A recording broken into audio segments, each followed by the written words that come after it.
There is a part of you buried and waiting beneath the weight of every role you ever learned to play. That version isn't gone. It's just quiet, overshadowed by the person you built to navigate a world that asked you to be smaller, quieter, safer. You aren't trapped by a lack of strength. You're confined by architectures of thought you inherited, old stories, unattended wounds, and identities you've since outgrown. The Swiss psychologist Carl Jung taught that wholeness is not found in adding to the self, but in a courageous descent. It means turning toward the memories you avoid, the shadows you've been warned not to touch. This is a journey of release, of gently dismantling the inner walls that separate you from your own essence. And if you desire a life that feels lighter, more truly your own, it begins with the most vital task, letting go of what has been holding you in place, silently, every single day. In this conversation, I will walk you through 10 subtle attachments you must learn to release if you wish to turn the page into a new chapter, one defined by more honesty, more inner space, and a deeper alignment with who you actually are. This isn't about accumulation. It's an unraveling of the unconscious frameworks that have contained you for years. So before we go further, place a hand on your chest and ask, if I carry every weight I feel today into the next 5 years, what will my life look like?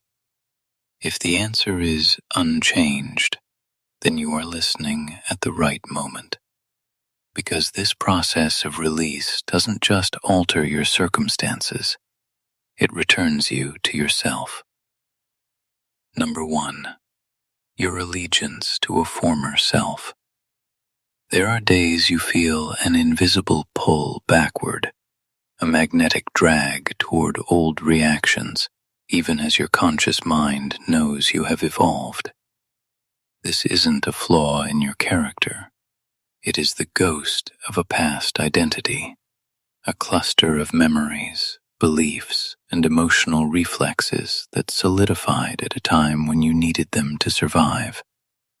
Jung referred to these as complexes. They feel like you, but they are more like preserved artifacts from a different era of your life.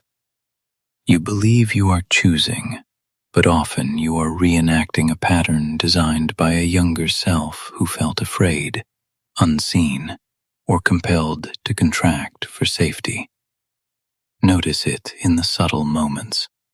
You hesitate to voice a valuable thought in a room, not because of the present, but because an old recording plays of a time when speaking up led to ridicule. You deflect a genuine compliment, as if warmth were a threat. You are responding from the memory of who you were, not from the presence of who you are now. Think of this old self as a winter coat you needed in a long ago season. It served you. It provided warmth and protection. But you are now walking in a different climate, and with every step, the thick fabric weighs you down, restricting your movement. The coat isn't your enemy. It is simply no longer suited for the journey ahead. There comes a point where you must, with your own hands, unbutton it and let it fall. Loyalty to a former you creates a paradox. You crave growth, yet you personally maintain the very barriers that prevent it. Jung observed that the unconscious mind prefers repetition over the unknown, because repetition signifies survival. So it pulls you toward familiar feelings, old stories, and known miseries, even when they constrict you. Pause here for one breath. Ask yourself, these old protections, these reflexes, are they still guarding me, Or are they now just keeping me contained? If you could set that weight down today, what landscape of possibility might appear before you? A life you haven't yet permitted yourself to envision? Clinging to an expired identity prevents you from touching the core of your being. It traps you in an emotional habitat that feels known but drains your vitality. Jung believed the psyche's natural direction is toward expansion, not contraction. The feeling of stagnation is not your true nature. It is the consequence of living inside a shell you've outgrown. Freedom dawns the instant you dare to acknowledge a quiet truth. You are no longer that person. And this isn't a betrayal of your history. It is the ultimate act of self-respect. Number 2. The reflex of self-sabotage. Your allegiance to an old self keeps you anchored in the past. But there is a more cunning force that doesn't pull you backward. It pulls you down, precisely as a new future begins to crystallize. This is the habit of self-sabotage. It appears not from weakness, but from the psyche's instinct to defend the known, choosing the familiar over the beneficial.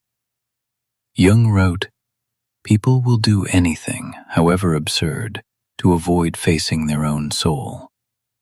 We don't flee from failure. We flee from the inner expansion that change demands." Observe the pattern. You abandon a project just as it gains momentum. You devise a perfectly rational excuse to decline a meaningful opportunity. When met with steady kindness, you grow suspicious, questioning motives. This doesn't mean you don't want better. It means a deep part of you whispers, "Moving forward means leaving the only safety I've ever known." Self-sabotage is like a body that has crouched in a small room for years, suddenly being asked to stand tall in an open field. The trembling isn't a sign you're on the wrong path. It's the adjustment of a system learning the new posture. We aren't afraid of the dark. We're afraid of the light that would reveal what we've kept hidden. Some people grow so accustomed to relational chaos that genuine peace feels unsettling. Their nervous system interprets calm as a threat. The unconscious murmurs, "This is not your known world." And so they withdraw, not from a lack of desire for love, but from a lack of familiarity with being loved well. Jung termed this the resistance to individuation. When the survival instinct mistakes growth for danger, it manufactures just enough internal chaos to return you to old, familiar ground. You procrastinate. You pick yourself apart. You fill your time with noise to avoid the silent work of becoming. The peril is that self-sabotage is articulate. It speaks in the reasonable language of your own inner voice. Each time it prevails, you believe a little more deeply in your own incapacity. To disrupt this cycle, you don't need more willpower.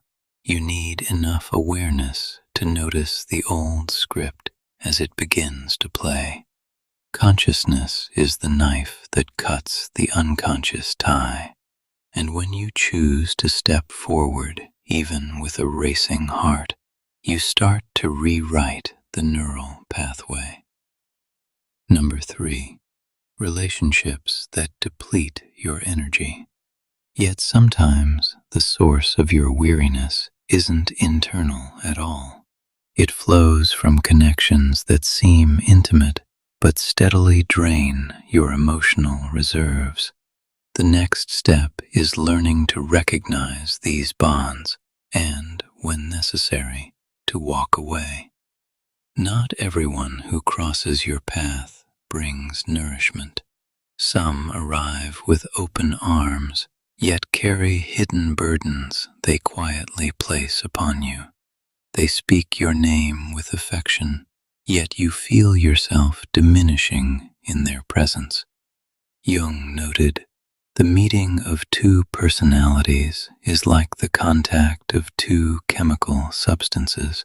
If there is any reaction, both are transformed. But not every transformation leads you toward wholeness. Some bonds erode you, grain by grain, day after day. You may not see it initially. You simply feel heavier after each interaction. Even without overt conflict, you find yourself calibrating your words, managing moods, and carrying emotional weight that isn't yours, as if your role is to be the steady ground for someone else's instability. Then one morning you realize you are not tired because you're inadequate. You're tired because you've been sustaining two lives. Certain individuals drain you with elegance and silence.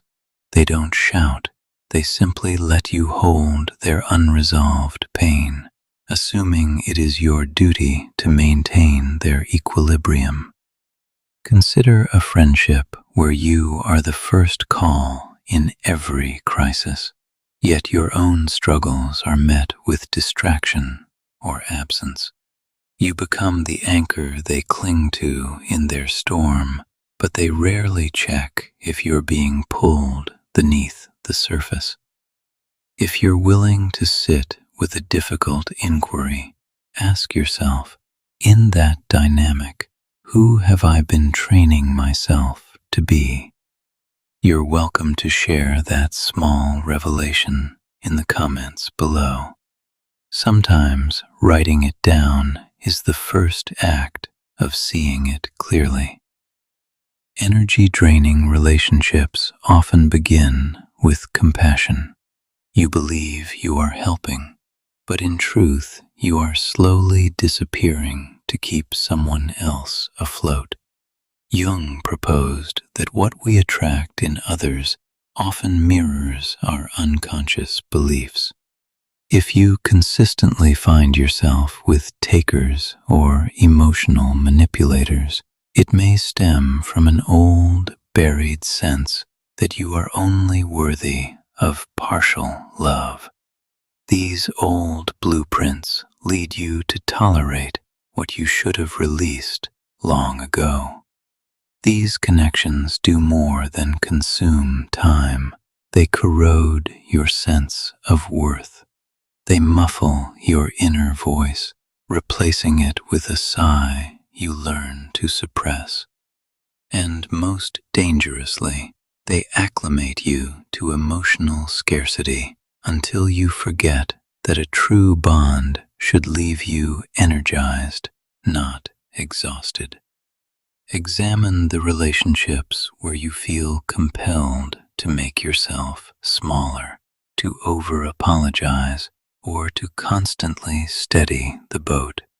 Your purpose is not to heal every wounded heart you encounter. You were not born to be a permanent shelter for others.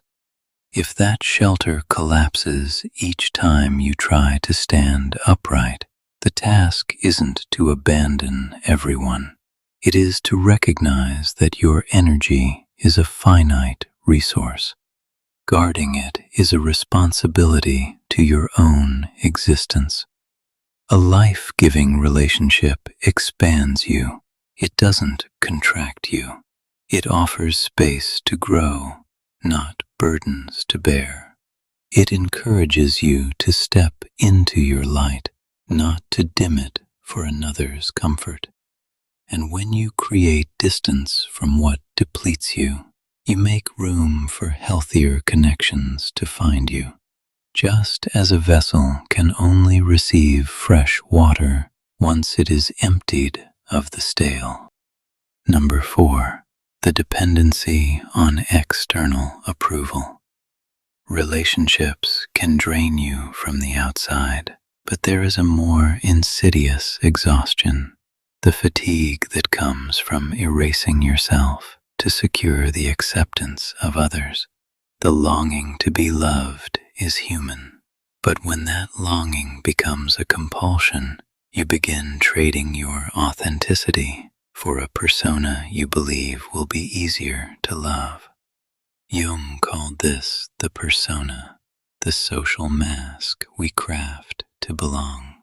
The brighter that mask shines, the further your true self recedes into shadow.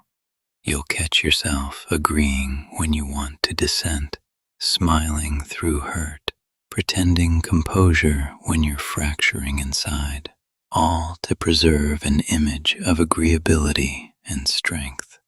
But the acceptance you receive is for the mask, not for you. Jung stated, "The most terrifying thing is to accept oneself completely."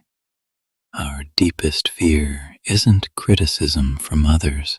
It's confronting the parts of ourselves we deem unworthy of love. That very sense of not enough fuels the addiction to approval. Every compliment becomes a temporary salve for an inner emptiness, but the relief never lasts. So you perform more, stretch thinner, desperate to maintain a fragile sense of value. Someone in our community once shared her story.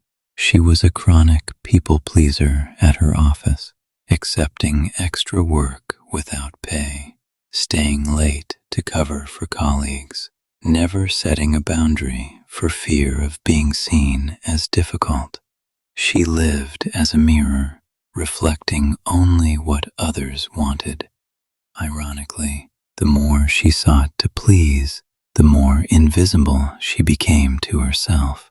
She lost touch with her own desires, until one evening, well past midnight, bent over her desk, finishing a report that wasn't her responsibility, her body rebelled. A wave of exhaustion shook her. Her vision blurred, her head throbbed, and her hands refused to type. In that silent, empty office, lit only by her desk lamp, she realized she was slowly evaporating by betraying her own limits, and she began to cry, not from sadness, but from the sudden recognition of her own abandonment. Awakening often arrives that way, in a moment of sheer fatigue, when you finally look at your depletion and admit it is no longer normal. The dependency on approval warps your boundaries. You assume responsibility for the emotions of others while forsaking your own. You endlessly sand down your edges to fit into any space, like a puzzle piece destroying its own shape to belong. But a piece that sands itself away eventually ceases to exist. Jung taught that we only begin to live authentically when we find the courage to sacrifice temporary approval for enduring truth. Because if the love you receive is directed at a performance, then it was never meant for you. The greater the distance between your essence and your persona, the more your soul thirsts. Freeing yourself from this dependency isn't about becoming cold. It is about granting yourself permission to be imperfect, to disappoint, to say no, to be misunderstood.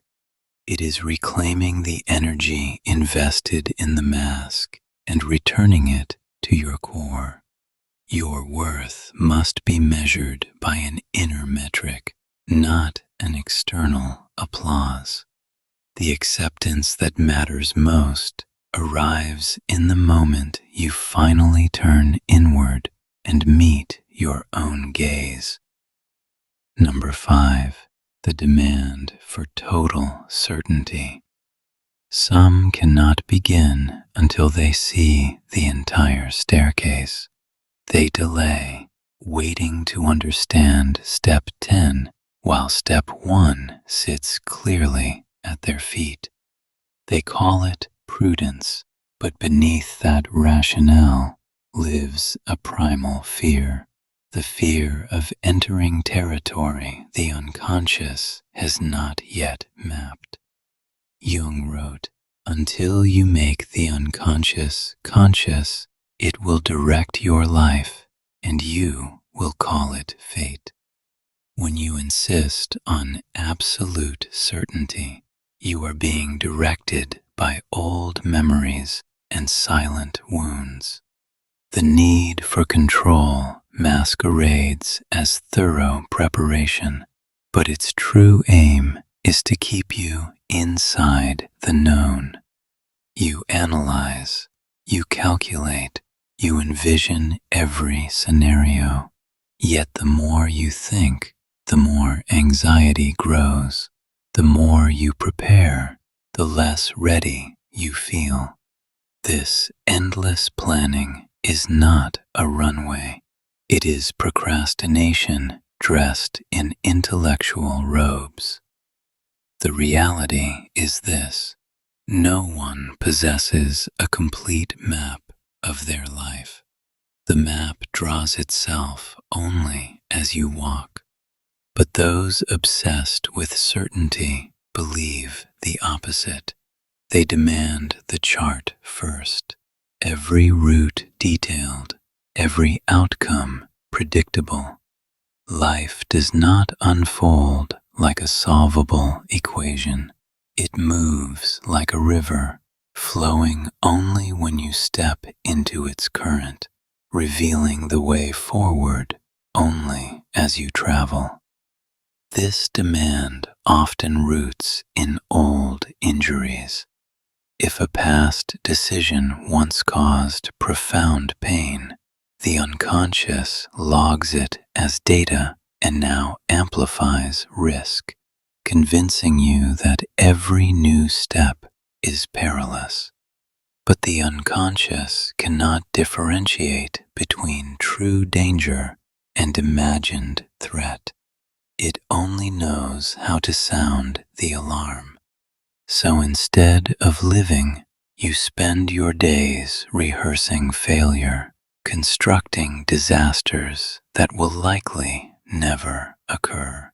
Picture someone before a slightly ajar door. Instead of pushing it to see what lies beyond, they sit and speculate. What if it's empty? What if it's overwhelming? They speculate until they lose the nerve to rise. The tragedy is they never learn that behind that door, a more resonant life might be waiting. Jung emphasized that the inner journey promises growth through entering the unknown, not clarity before it. Clarity comes from a decisive movement. It is like driving in fog. You see only meters ahead, but those meters are enough to carry you home. What paralyzes people is often not a lack of opportunity, but a lack of trust in their own adaptability. They fear that in the unknown they will be insufficient. But you don't discover your capacity by standing still. You discover it by stepping into the dimness and allowing the path to illuminate around you. If you wait for every answer to appear before moving, you will wait forever. Existence asks for your participation, and participating means accepting that some journeys are walked with intuition, not guarantees. What liberates you is not perfect knowledge. It is the courage to whisper, "I don't know what comes next, but I choose to begin regardless." If you've listened this far, thank you for walking with me. It signifies something important. A part of you has already chosen to move beyond old confines and toward a life of greater integrity. Please stay until the end, because what follows may open doors you've long hesitated to approach. If anything here has resonated, leave a small signal, a like, a subscribe, so the algorithm can continue to bring you the insights you need when you need them. This path can feel solitary, but you don't have to walk it alone. We are here together. Number 6, the seductive promise of tomorrow. The demand for certainty keeps you at the starting line, but another force slows you with equal power, though it speaks in a gentler tone. It is the vow everyone has made, and the lie we most readily believe. I'll do it tomorrow.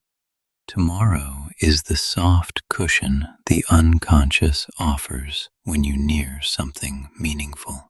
It feels comfortable, safe, but the cost is profound. Time, potential, and the respect you owe your own word. Jung implied that you are what you enact, not what you intend. Your life transforms through action, not through plans whispered in the dark. What makes tomorrow so deceptive is its reasonableness. You're tired, you're occupied, you await the ideal conditions, but these are seldom the true cause. Procrastination is a form of self-protection, shielding you from failure, from judgment, from confronting the possibility that you might be capable, but are afraid to discover it. I recall a man from our community who dreamed of writing about solitude. For 2 years he repeated, next month, tomorrow, soon. He purchased journals, researched, outlined chapters, everything except writing the first page. Each weekend brought a new justification. I need more preparation. The timing isn't right. While the dream remained vivid in his mind, his daily reality stood still because he let action wither inside a seemingly harmless delay. The truth is, the more you postpone, the more your psyche learns that your desires are not urgent. Each time you break a promise to yourself, a small light inside dims, not from a strong wind, but from simple neglect. People mistake procrastination for laziness. Through a Jungian lens, it is a signal of inner conflict. One self aspires to grow, another seeks to hide. That tension holds you in place, suspended between a future pull and a familiar anchor. When you cannot choose, you choose the easiest option, inaction. Tomorrow also sells the illusion of endless time. You act as if you possess a limitless supply of days. In truth, the number is far smaller than you imagine. Procrastination doesn't just postpone dreams, it buries the moments in which you could have become more of who you are. The remedy isn't sudden, harsh discipline. It is facing the one question we avoid. If I do not take this step now, what will my life resemble in 1 year? If the vision is unchanged, you already know what is being interred: your potential, your vitality, your truer self. Number 7, the belief that achievement will heal your wounds. Even when you stop delaying and start moving, a more subtle trap awaits. It doesn't hold you still. It propels you to run harder. It is the fantasy that outer success will mend your inner fractures. Many believe that more wealth, status, or recognition will cause their old pains, the insecurities, the sense of lack, the emotional voids, to simply vanish. They imagine that upon reaching a certain height, those wounds will be left behind on the ground. But Jung wrote, "Your vision will become clear only when you can look into your own heart. Who looks outside dreams, who looks inside awakes." Success might bring you to a new room, but it cannot replace the mirror on the wall. If in that mirror you still see someone who feels fundamentally insufficient, then no pedestal is high enough to escape that reflection. When you use accomplishment to cover pain, you accomplish two unintended things. You race to avoid facing yourself, and you place hope in something never meant to be a cure. Consequently, the higher you climb, the more acute the fear of falling becomes. You gain more resources, yet feel not enough more intensely. You receive more praise, yet grow more fragile to criticism. It is like constructing a beautiful house upon unsettled earth. Everything appears impeccable until a slight tremor reveals the fissures below. Many use relentless busyness as an anesthetic. They work incessantly to avoid sitting quietly with their own being. They call it ambition, dedication, growth. But in truth, it is a sophisticated evasion from a soul pleading for attention. What about you? Are you chasing an external horizon while the part of you that needs care is left behind in the dust? If you wish, you can share a word in the comments. It might be the start of an inner conversation. Jung believed that what we refuse to confront returns as destiny. Success may bring applause, but it will also magnify your fear of rejection. It may elevate you, but it will make the potential fall more devastating if you don't know who you are when the crowd disperses. The great sorrow is this: many finally arrive at their dreamed-of destination, only to discover that peace does not reside there, because they brought with them an unhealed soul. And that soul, wherever you go, will find a way to speak. There is only one release from this illusion: to pause long enough to listen to that inner voice, to look into the shadows you avert your eyes from, to acknowledge the inner child you left behind long ago, to understand that wholeness is not found at a finish line, but in the bravery to turn and step into yourself. Number 8, the neglect of your inner child. Every adult carries a child within, not as a metaphor, but as a living psychological reality. Jung saw it as an archetype representing innocence, vulnerability, and the capacity for renewal at the deepest strata of the psyche. The issue is that most of us mature by forgetting that child. We shut it in a room of memory, hoping it will stay silent and stop needing. But it does not vanish. It simply learns more subtle dialects to communicate. You witness this in ordinary instance, when a slight criticism triggers disproportionate shame, or the fear of abandonment causes your hands to shake.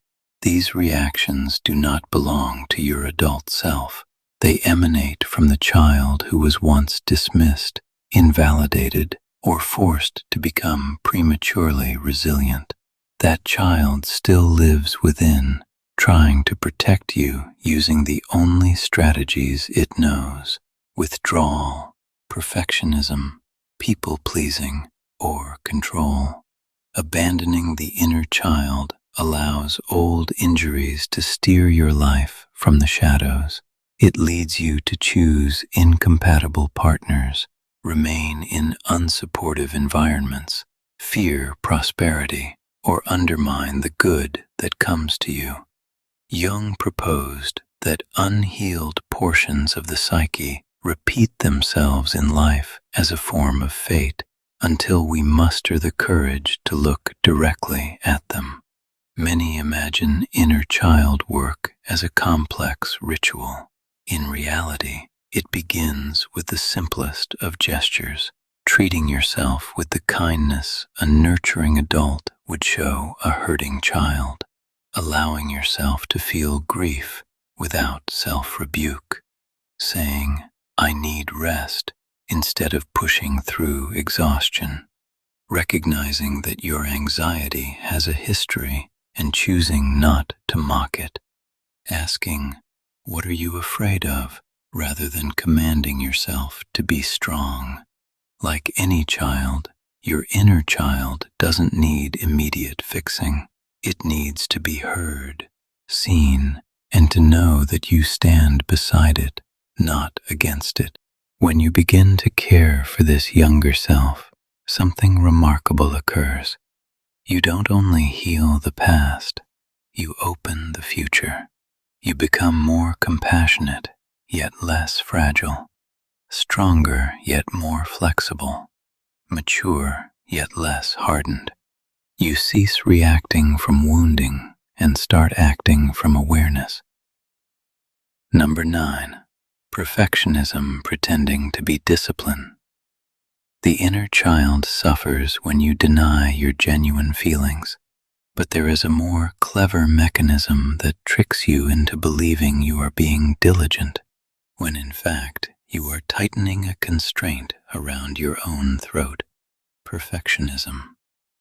Perfection sounds virtuous. It wears the guise of effort, rigor, and high standards. But examine its origins, and you'll see it springs not from a desire to excel, but from a fear of being judged as inadequate. Jung observed, "The greatest burden a child must bear is the unlived life of its parents. Many carry expectations that were never theirs, then unconsciously turn those expectations into benchmarks by which they punish themselves. Perfectionism doesn't propel you forward, it paralyzes you, because the mere prospect of doing something imperfectly makes you want to retreat. It leads you to revise a piece of writing into oblivion, never publishing it. It causes you to abandon a project because it doesn't match the idealized vision in your mind. It makes you criticize your first attempts, silencing them before they can breathe. To shield your ego from potential shame, you choose to create nothing at all. A woman following this channel once shared about starting a podcast on mindfulness. She recorded several episodes, each raw and thoughtful, but each time she listened back, she deleted them. Her voice wasn't authoritative enough. Her insights weren't novel enough. She rewrote scripts repeatedly, only to erase them again. After 8 months, not a single episode saw the light. That is perfectionism's core, the terror of being seen while still learning, the fear that others will discover you have limits and rough edges. Yet no one attains genuine mastery without passing through awkward initial phases. Perfectionism also warps your understanding of discipline. True discipline means continuing even when your work is imperfect. Perfection demands you stop unless it is flawless. One fosters growth, the other strangles potential at its birth. Perfection masquerades as a high standard, but it is merely a cage that keeps you from starting. Ask yourself, if I share my creation today and it is imperfect, What truly happens? Does my value dissolve? Will someone else's opinion define my meaning? And if I never begin, how many years will pass before I allow myself to be proficient at anything? No one grows from perfection. We grow from showing up, attempting, stumbling, and adjusting. That is how you meet your shadow, not by eliminating it, but by moving through it until you perceive yourself more wholly. Number 10. The dread of failure and the story you attach to it. Perfectionism always walks hand in hand with the fear of failure. In Jung's view, failure has no inherent meaning. It is merely an event. Psychologically, however, it becomes terrifying because you attach to it a narrative about your core nature, that you are not enough, not worthy. This dread often originates in early experiences where a mistake was met with severe consequence, or where love felt conditional upon getting things right. Over time, the unconscious formed a distorted equation. Error equals shame. Error equals abandonment. So you choose stasis over trial, safety over expansion. You aren't fleeing failure itself. You are fleeing the humiliation you imagine it will unleash. The fear of failure makes you live like a tightrope walker, perpetually staring at the drop below, never daring to lift your eyes to the sky. You become entangled in endless speculation. What if I fail? What if they ignore me? What if they laugh? But you neglect the more potent questions. What might become possible if I try? What part of me might strengthen if I dare to take that step? Jung wrote, "I am not what happened to me. I am what I choose to become." From this perspective, failure is not an endpoint. Each time you venture into feared territory, you don't just acquire a skill, you learn about your own resilience, your capacity to recalibrate, to rise again with clearer vision. When you separate your inherent worth from your outcomes, failure transforms into a component of growth, not a verdict. It is akin to learning to swim. You cannot master the water without swallowing some. But no one believes a learner who struggles is inherently incapable. They understand that struggle is integral to the process. What liberates you is not a guarantee that you will never err. What liberates you is the courage to tell yourself, even if I falter, I remain myself, and I can begin anew. As we near the end of this exploration, you might perceive a common thread. What needs to be released is not your essence, but the layers of accumulation, the dust of fear, the armor of expectation, the masks of adaptation that have settled upon your soul through years of navigating a world that asked you to be less. The hopeful truth is you don't need to become someone new to start changing. You only need to remember the self you left behind in the process of growing up. Letting go is not a war against your past. It is an act of clearing the path for your future. Everything you release does not diminish you. It returns to you the space to breathe, to exist, to hear your own deepest voice. And if there is a single takeaway from all we've shared, let it be this: no one can walk through the new doorway for you. Now, only one question remains. Do you have the courage to take the first step?